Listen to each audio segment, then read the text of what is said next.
দুপুরের মধ্যেই ধেয়ে আসছে বড় বিপদ।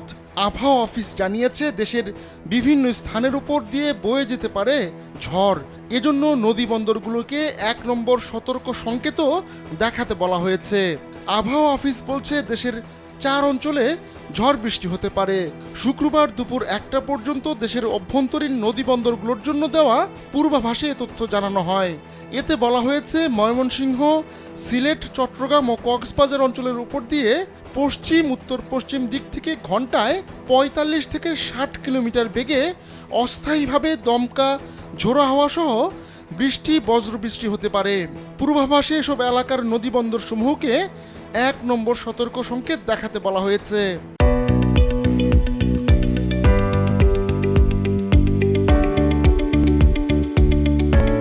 এদিকে ঢাকা ও এর পার্শ্ববর্তী এলাকার জন্য দেওয়া ৬ ঘন্টার পূর্বাভাসে জানানো হয়েছে শুক্রবার ঢাকার আকাশ অস্থায়ীভাবে আংশিক মেঘলা থাকতে পারে। একই সঙ্গে দিনের তাপমাত্রা কমতে পারে। এছাড়া রাজধানীতে বৃষ্টিপাত হতে পারে বলেও জানানো হয়েছে আবহাওয়ার পূর্বাভাসে।